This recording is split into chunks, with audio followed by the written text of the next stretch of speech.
Alors, depuis le 30 avril dernier, il est possible de demander un visa en ligne lorsque tu veux te rendre au Cameroun. Et c'est une prouesse, c'est une bonne nouvelle parce que quand c'est bien, il faut encourager, quand c'est bien, il faut manifester sa satisfaction parce que justement, ça montre que les choses évoluent et que nous essayons plus ou moins de nous mettre au même niveau que les autres. Seulement, à côté de cette bonne nouvelle, ce qui a maintenu l'attention et ce qui continue forcément de faire parler, c'est le coût du visa électronique pour aller au Cameroun. Le nouveau visa électronique pour le Cameroun, les prix qui fâchent, c'est la thématique de notre vidéo aujourd'hui. Et donc, nous allons plus ou moins aborder cette thématique-là et essayer plus ou moins aussi de donner notre point de vue par rapport à cette situation qui concerne pas mal de personnes qui souhaiteraient se rendre dans notre très cher et beau pays, le Cameroun. Maintenant, vous allez certainement se dire, bon, généralement, je parle très peu des procédures de voyage vers le Cameroun, mais maintenant, je vous annonce également aussi, peut-être si vous ne le savez pas encore, c'est que nous avons une palette de services orientés vers le Cameroun, notamment des services de voyage, des services de découverte, destination Cameroun, que nous proposons à partir de nos bureaux à Yaoundé. Maintenant, à côté de ça, nous avons aussi une palette de services pour des séjours touristiques à l'étranger. Nous avons notamment des partenaires installés à Dubaï, aux États-Unis et tout. Nous travaillons avec eux pour qu'ils puissent plus ou moins faciliter vos séjours de ce côté. Donc, si tu me découvres pour la première fois, je suis content. N'hésite pas à t'abonner à la chaîne, n'hésite pas à liker la vidéo, n'hésite pas à commenter, n'hésite pas à me laisser ton point de vue. Si tu connais également des personnes qui peuvent être intéressées par le type de contenu que nous proposons, n'hésite pas à partager les vidéos. Au cours des 10 prochaines minutes environ, je m'en vais te dire ce que je pense des prix qui fâchent sur le nouveau visa électronique pour le Cameroun.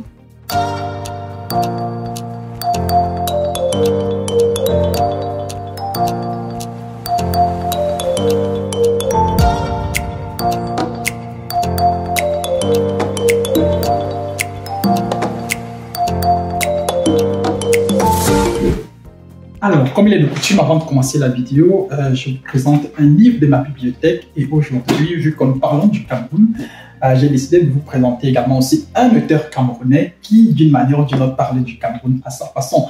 Il s'agit de Moutlan, c'est certainement pas l'auteur le plus connu du Cameroun, mais qui a écrit un magnifique livre intitulé « Ceux qui sortent la nuit », roman que j'ai eu le plaisir de lire. C'est un roman que je vous recommande. On parle beaucoup de sorcellerie dedans, on parle beaucoup de monde parallèle, on parle beaucoup des choses dont la plupart des gens n'aiment pas parler en public. Alors, cet auteur a décidé de démocratiser un certain nombre de pratiques et un savoir peut-être fictif, peut-être réel, sur les pratiques de sorcellerie en Afrique. Je ne vous en dis pas plus, mais ce que je peux vous garantir, c'est que c'est un magnifique roman. C'est un magnifique roman, très bien écrit, le suspense y est. Du moins, la technique d'écriture, elle est aussi super. Je ne peux que vous le recommander. Alors, le visa électronique pour le Cameroun. Le visa électronique pour le Cameroun. Et donc, la procédure, elle a été ouverte, comme certainement la plupart des personnes le savent, depuis le 30 mars 2023. Depuis le 30 mars 2023, il est possible de demander un visa électronique pour le Cameroun pour les personnes qui ne sont pas de nationalité camerounaise. Maintenant, voilà, cette demande-là, elle se fait en ligne. Le paiement, il se fait également aussi en ligne. Et selon les informations disponibles sur les différentes plateformes de communication du gouvernement camerounais, notamment le ministère des Relations extérieures du Cameroun et le ministère du Tourisme et des Loisirs, vous recevrez forcément une réponse de votre liée à votre demande de visa dans les 72 heures ouvrables. Mais quand on dit dans les 72 heures ouvrables, ça veut dire que les week-ends et les jours fériés ne sont pas comptabilisés dans ces 72 heures. Donc, lorsque vous introduisez votre demande et que le paiement a été effectué, vous recevez un mail de confirmation en ligne automatiquement qui vous dit que votre demande a été enregistrée et que vous êtes sur la liste d'attente. Votre dossier sera traité et l'on vous reviendra. Et donc, dans les 72 heures, vous recevez une réponse qui n'est pas forcément la réponse que votre dossier a abouti. Maintenant, là aussi, ça dépendra du type de visa que vous avez demandé. Est-ce que c'est un visa express? Est-ce que c'est un visa ordinaire? Parce que ça aussi, ça aura des influences sur votre procédure, sur la durée de traitement de votre dossier. Et maintenant, une fois que votre dossier il a abouti, ou une fois que le traitement de votre dossier est terminé. Vous recevez également aussi un mail de confirmation qui vous dit que vous pouvez rentrer en possession de votre visa. Maintenant, par rapport à cela, par rapport à ces détails, il y a également aussi la question qui se posait ça et là, c'est où est-ce qu'on peut retirer le visa? Le visa, il se retire généralement dans les postes consulaires du Cameroun à l'étranger, notamment les ambassades, notamment les consulats du Cameroun. Vous pouvez le retirer dans un poste consulaire ou même dans une certaine mesure, si vous pouvez également aussi le retirer directement au Cameroun lorsque vous passez les contrôles des frontières. On peut vous le coller dans votre passeport et donc du coup, voilà, ce serait également aussi une alternative. Mais pour les personnes qui aiment sécurité et qui n'aiment pas se retrouver dans les tracasseries après, alors je vous conseille également aussi de passer par un consulat ou une ambassade du Cameroun pour pouvoir retirer votre visa et pouvoir voyager tranquillement.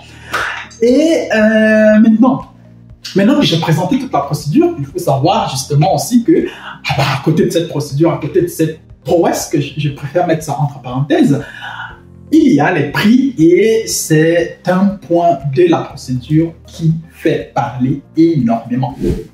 Alors, les prix qui fâchent. Pourquoi est-ce que les prix fâchent? Les prix fâchent parce que beaucoup de personnes estiment que le visa pour aller au Cameroun, il est extrêmement cher. Il est extrêmement cher. On peut comprendre les raisons de ce mécontentement-là, notamment un visa pour un séjour ordinaire, c'est-à-dire jusqu'à 6 mois, il vous coûtera 100 000 francs.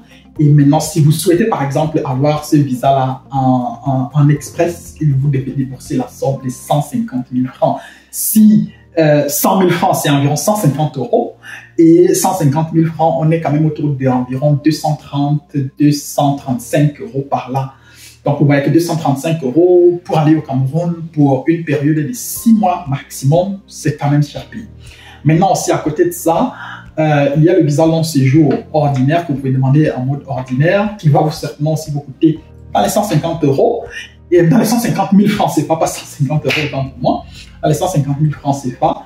Et puis, si vous le voulez en mode express, vous devrez débourser la somme de 200 000 francs, soit environ 300 euros.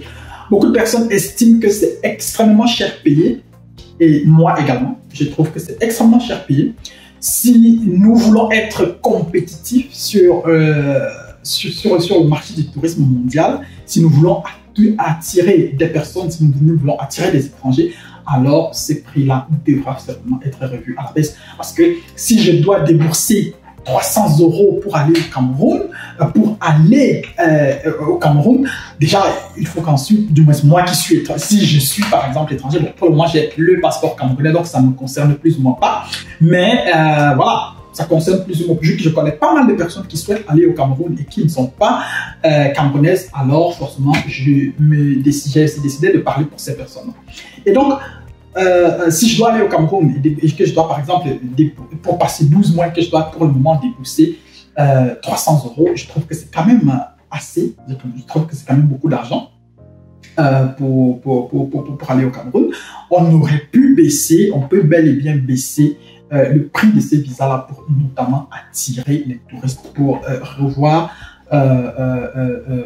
du moins pour pouvoir voir forcément le flux de personnes qui arrivent vers le Cameroun un peu plus élevé. Ce qui est sûr, c'est que ceux qui vont payer cher les conséquences de ces décisions-là, ce sont toutes les personnes qui travaillent dans la chaîne du tourisme, notamment les hôtels, notamment ceux qui ont les structures, ceux qui ont investi des millions et des millions pour pouvoir mettre à la disposition des touristes et des personnes et des étrangers qui souhaitent plus ou moins visiter le Cameroun, qui souhaitent plus ou moins passer un agréable moment au Cameroun entouré de leur famille ou bien de leurs proches.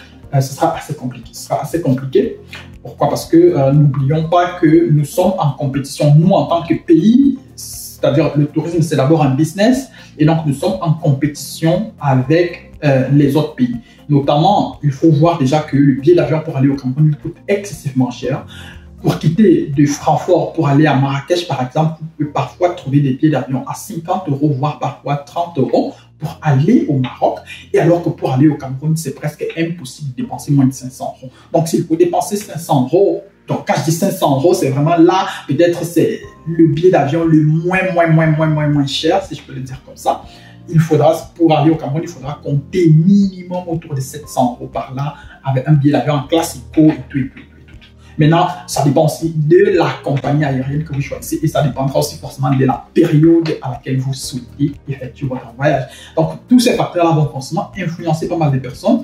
Et donc, du coup, si en plus de ces 700 € là, je dois dépenser par exemple encore 200 € pour obtenir le visa, si à côté de ça, il y a forcément les hôtels, le coût du séjour, vous voyez que rien que le billet d'avion et le visa, je suis déjà pratiquement à 1000 €. Si moi, mon budget, il était de 2000 €, alors que je vois par exemple que le billet d'avion pour aller par exemple au Maroc, il coûte 50 €, peut-être le visa, il est peut-être aussi beaucoup moins cher que ça. Alors, ça va forcément amener pas mal de personnes à réfléchir. Et si je ne suis pas seul, et si les personnes qui veulent faire ce déplacement-là ne sont pas seules, si elles sont peut-être 2, 3, 4, vous voyez que, voilà, tout ça aura un coût, tout ça aura des conséquences. Et donc, comme beaucoup l'ont souhaité, comme beaucoup l'ont dit sur les réseaux sociaux, moi je souhaite vraiment, c'est une initiative louable, avoir un visa électronique, ne plus devoir absolument aller dans une ambassade, remplir des tonnes de formulaires, attendre, patienter, perdre du temps. Si on peut le faire en ligne, tant mieux. Mais si ce coût-là, il peut plus ou moins être revu à la baisse, ce serait super. Pour pas mal de personnes, ce serait super pour notre compétitivité sur le terrain du tourisme. Donc, c'était plus ou moins notre point de vue sur cette thématique-là. Si vous avez besoin, j'espère que vous avez regardé la vidéo jusqu'à la fin, j'espère que vous avez plus ou moins retenu 2-3 trucs, ça et là. Si tel est le cas, alors vous m'envoyez ravi. Maintenant, si vous n'êtes pas encore abonné à notre chaîne, n'hésitez pas à vous abonner. Si vous avez liké la vidéo, si le vidéo vous a plu, n'hésitez pas à liker, n'hésitez pas également à laisser votre point de vue en commentaire. D'ici à là, portez-vous bien, bien des choses à vous. Ciao, ciao.